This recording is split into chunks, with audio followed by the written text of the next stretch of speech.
বোমা মারা হয়, এই মানুষ আছে কি আছে না? তাহলে তাসাউফের যেখানে শিক্ষা আছে সেখানে শান্তি আছে।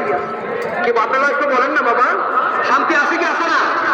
আমাদের দেশের যত সঙ্গী সব বিভিন্ন মাদ্রাসা থেকে তৈরি হয়েছে, যাদের কাছে তাসাউফের বিরোধী কথা বলা হয়। আপনারা কি বলেন না বাবা, ঠিক কিনা? তাহলে বুঝেন আজকে তাসাউফের বিরুদ্ধে কেন বলে, এর কারণ হচ্ছে ইহুদি নাসারারা এদেরকে $100 দিয়ে, এদেরকে বিভিন্ন ডলার দিয়ে মাঠে নামায়। কারণ তারা দেখছে এক গৌসুল আজম গোটা দুনিয়াকে পরিবর্তন করেছে। এক খাজা গরিব নওয়াজ 99 লক্ষ অন্য ধর্মের মানুষকে মুসলমান বানিয়ে দিয়েছে।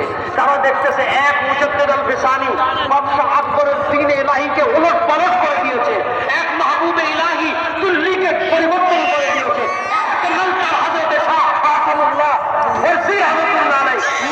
জমিনকে ফুলের বাগান বানিয়ে দিয়েছে। এরকম তাসাউফের মানুষ যদি তৈরি হয় তাহলে আর অপরাধী থাকবে না, সব আল্লাহর মাহবুব হয়ে যাবে। কথা বলে ঠিক কিনা? এই জন্য তারা তাসাউফের বিরুদ্ধে নামছে। কথা বল ঠিক কিনা? ইলমে দ্বীন শিখাও ফরজ, তাসাউফ শিখাও ফরজ। কারণ ইসলাহ করতে হবে কলবকে। কলবকে কি করতে হবে? ইন্না ফিল জাসাদে মুদগা।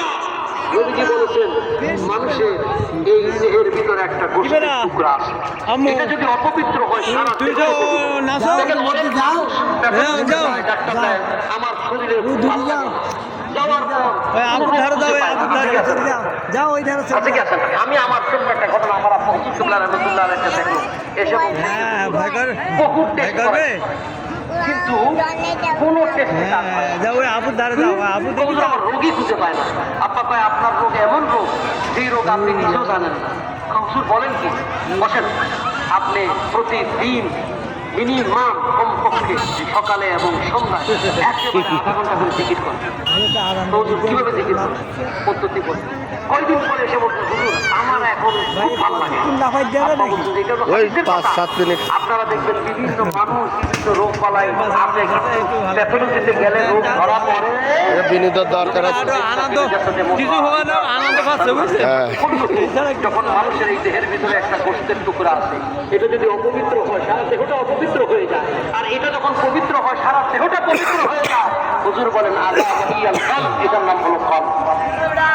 ওই কলকে পরিশুদ্ধতার শিক্ষা স্কুলে দেয় না, কলেজে দেয় না, মাদ্রাসায় দেয় না, আল্লাহর ওলিদের খানকার মধ্যে দেয়। কথা বলেন ঠিক কিনা বাবা? ওই তাসাউফ এটাই শিক্ষা দেয়, তাসকিয়ায়ে নফস। তাসকিয়ায়ে নফস আমাদের দেশের এক মৌলবী ওয়াজ করে, কলব বলে মাথার মধ্যে, ওর মাথার মধ্যে যে কি আছে আল্লাহ ছাড়া কেউ জানে। অথচ কলবের অসংখ্য আয়াত আছে, ফি কুলুবিহিম মারাদুন ফাযাদাহুমুল্লাহু মারাদা। আছে কি আছে না? আমি কোরআনে কারীমের মধ্যে কলবের বললাম, মুফাসসিরিনে কেরাম সেই কলব এখানে আনছে, মুদগার একটি কলব নিয়ে। এগুলো নিয়ে আপনাদের সাথে আমি তর্ক করতে চাই না। সর্বশেষ আপনাদের কাছে আমার অনুরোধ থাকবে, নাজফা শরীফের এই ময়দানে এখান থেকে যেন সুন্নিয়তের আওয়াজ উঠতে হবে। কথা বলেন ঠিক কিনা? যেভাবে মানবিক খেদমত, যেভাবে মানুষের বিভিন্ন পর্যায়ে হাসপাতালের মাধ্যমে, বিভিন্ন দান খায়রাতের মাধ্যমে এই যে মানুষকে খাওয়ানো রমজান শরীফের মধ্যে, আপনারা বলেন ওই জঙ্গিদের ওখানে এরকম ইফতার হয়? এমিয়া জবান বন্ধ রাখবেন না, বলুন এই নামটা শরীফে 6,000 মানুষকে প্রতিদিন ইফতার করানো হয়। এটা আল্লাহর ওলির সমস্ত খাওয়ানো। খাজা গরিব নামাজের দরবারে যাবেন, ইফতার করতেছে, 1000 মানুষ লঙ্গরখানায় খাচ্ছে। হযরতে মুজাদ্দিদ আল ফিসানি যাবেন, লঙ্গর খাওয়াচ্ছে। ওলি আল্লাহর দরবারে খাওয়া আছে, আর ওরা ওলি আল্লাহর দরবারে খাওয়া দেখলেই কয় বেটা। কতক্ষণ ঠিক কিনা? অথচ তারা আরেকজনের মাল খাইরাই না খায়, সেই সময় আর কিছু হয়। ওলি আল্লাহরা কেন খাওয়ায় এটা জানেন? কারণ আল্লাহ রাসূল বলছেন আবুসুস সালাম ওয়া আতইমুত তাআম, মানুষকে সালাম দাও, মানুষকে খাওয়াও।